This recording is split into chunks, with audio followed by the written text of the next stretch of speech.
Currently, the Kremlin isn't particularly trying to show that Russia is an ally of Armenia. As I already mentioned, through its experts and analysts, Russia is telling Armenia the following: "Why are you grumbling at us? We didn't do anything and we don't feel bad about it. If you can defend your country, go ahead." Russia is not saying that it is obliged to defend our country. It is asking us Armenians why we want Russia to defend our country. Russia is presenting it in such a way that it seems as though we want something from Russia that is not part of its obligations. For example, the Russians say the following: "Well, it is our right to sell weapons to Azerbaijan or Turkey. What's it to you?" How can they say this? Poor Belarus wanted to sell a few trucks to Ukraine a few years ago, and then Russia scolded Belarus. It said those trucks are dual-use products and can be used for the purpose of carrying out military operations, and asked Belarus how it can sell such trucks to be used against a strategic ally. Trucks, can you imagine? So, Russia sold numerous types of heavy flamethrower systems like the TOS or TOR, you name it. It has also sold lethal and offensive weapons and weapons of mass destruction costing $5 billion.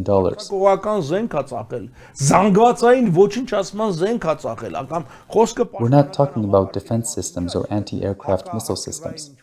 Russia has sold types of weapons that are inhuman and are used against people, including banned weapons. And after all this, it wants to be an ally? It can't be an ally.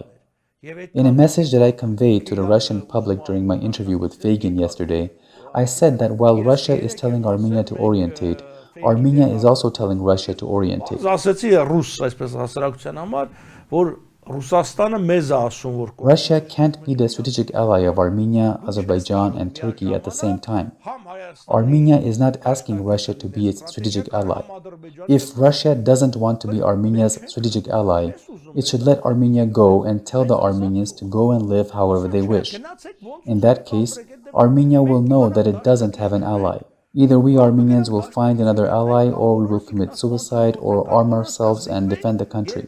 Nagorno-Karabakh fell victim to the promises of defense. As you know, there is no limit to Russophilia in Nagorno-Karabakh, and the people were constantly imbued with stories about defense. For instance, they were told that Putin would not let the war go on for more than 3 days, and that even though Russia is selling weapons, the Russians won't switch on the missile systems and the missiles won't be fired. The people were telling these fairy tales, and they were surprised that the war lasted 3 to 4 days. If the people of Nagorno-Karabakh had realized that Russia wasn't going to defend them, first of all, they wouldn't have plundered their own country and their own army so much and wouldn't have caused so much harm. At whom are the army generals grumbling? What's very interesting is that I haven't heard the Armenians of Nagorno-Karabakh present demands to their authorities and army generals, who still have mansions in Stepanakert and twice as many in Yerevan, and tell them that those mansions were built at the price of the blood that the sons of the residents had shed. At least we citizens of Armenia speak out about this every now and then. Perhaps the blood shed by their sons is not that important to them.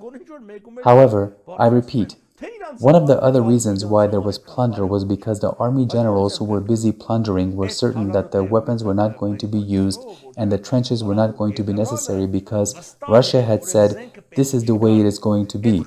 Or, as the Armenians in Russia like to say, Putin has granted the pass. This is the fairy tale that they tell. This is the situation. We believe that Armenians need to open their eyes to see the reality, no matter how bitter it is, as well as develop a policy on the basis of that reality.